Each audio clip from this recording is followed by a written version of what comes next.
Alors cette normalisation qui patauge, on va le dire comme ça, parce que finalement on s'est rendu compte que c'est un comité qui est venu diriger des compétitions, organiser les sorties de l'équipe nationale et l'objectif pour lequel elle était venue pour arranger les statuts, règlements de la FEDE et puis organiser les élections, ça n'a pas été fait.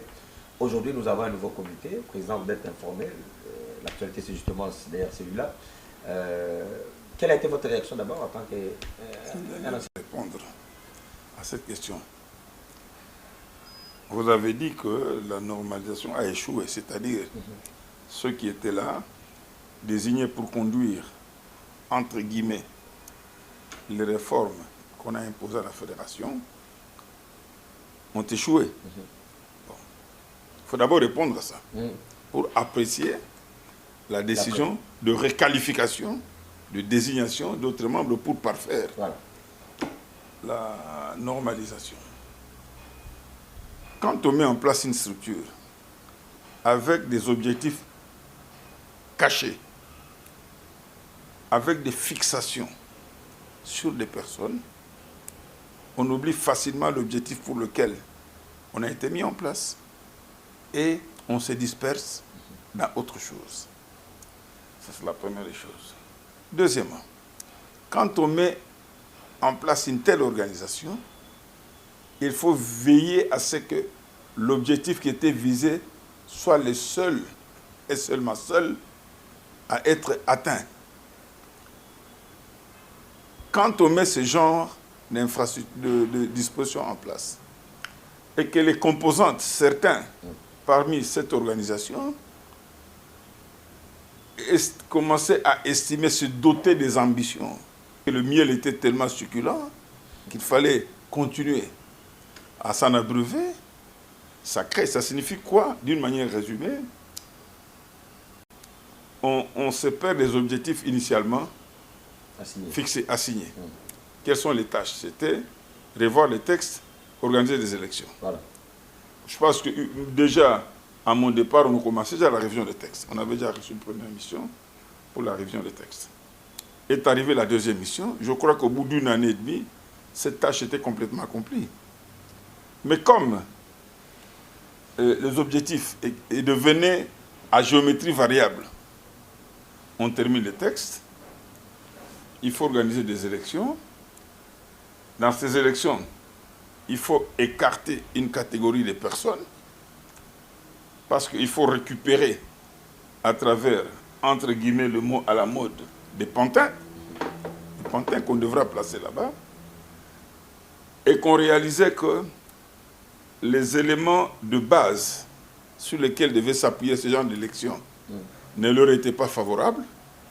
Il fallait à ce moment-là continuer à créer des distractions.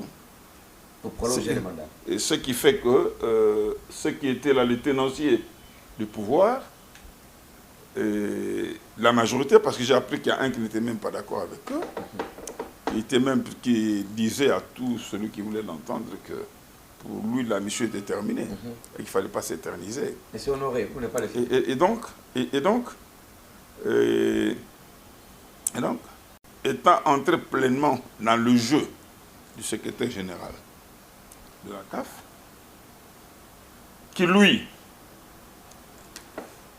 commençait à chercher à politiser la fédération, c'est-à-dire à travers des alliances politiques localement, arriver à placer des gens à la tête de la fédération. Et cette donne a complètement faussé les choses. Et c'est pour ça que vous avez vu des tergiversations, des prolongations en prolongation. On met en place la première commission électorale. On se rend compte que cette commission électorale ne pourra pas être manipulée. Elle n'est pas manipulable. On change, on met une deuxième commission électorale et une commission de recours. On s'organise pour créer un conflit entre la commission de recours et la commission électorale. Quand on constate que même la deuxième élection de la commission électorale dégage une certaine indépendance d'action et de pensée par rapport aux impositions, n'est-ce pas, aux orientations du Conor et de leur maître à penser, on chamboule, on crée des confusions, conflits entre les deux. On fait passer le message à la FIFA qu'il y a eu des trapatouillages, il y a eu des ingérences politiques au niveau de la base, ainsi de suite. Tout ça là pour distraire les gens, pour obtenir une énième prolongation, n'est-ce pas? Mais dans l'entretemps, les raisons pour lesquelles cette nomination a été imposée devenait inappropriée, complètement inappropriée. On s'est géré. C'est trouvé dans quel état? Un état de décrépitude très prononcé. Et c'est ça la situation. Et je crois comprendre que la FIFA a fini par comprendre que ces gens que nous avons mis en place n'avaient pas réellement les intentions d'organiser des élections. Mais dans l'entretemps, le football pour lequel tout le monde s'est époumoné continue à se détériorer. Au jour d'aujourd'hui, même la boussole a du mal à situer notre football. Même une boussole. Quand vous la mettez aujourd'hui, vous cherchez, on a du mal à situer notre football. C'est la difficulté. Et donc, il était tout à fait idoine pour que la FIFA puisse se ressaisir et que j'apprécie à sa juste valeur cette réaction de la FIFA pour mettre sur pied une nouvelle équipe et que je crois qu'il faudrait soutenir. Il faut leur accorder le bénéfice du doute, il faudrait leur apporter tout le soutien nécessaire pour que les deux dames plus le monsieur qui sont là puissent organiser effectivement les élections, distraire ou se disperser dans d'autres considérations qui feront qu'on revienne sur la situation que nous décrions et qui a amené à ce qui se passe actuellement. Et donc, je pense que, pour me résumer, il y a eu des dispositions, des décisions arrêtées par la FIFA que je soutiens. Je soutiens ces décisions. Et je suis d'avis qu'il faudrait soutenir la dame qui préside cette commission, en fait tous les 3 membres, il faut les soutenir.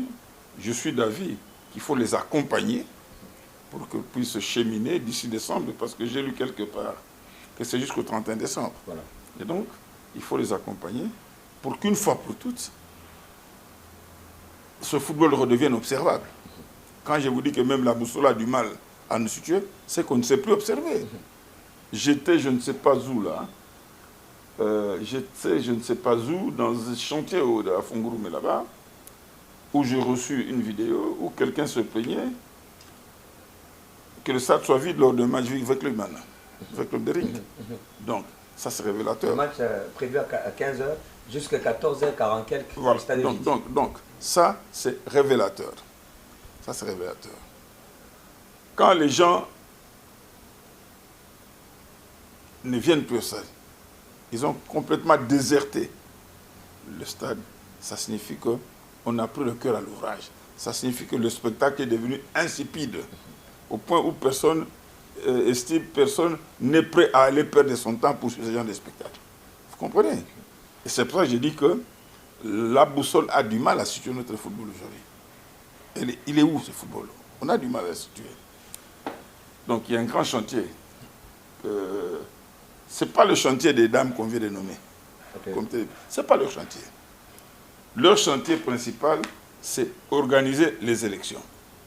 Maintenant, à ceux qui veulent prétendre briguer un poste à la fédération, de se préparer correctement, de préparer un programme cohérent pour pouvoir relever le football congolais. Le ramener à un niveau plus ou moins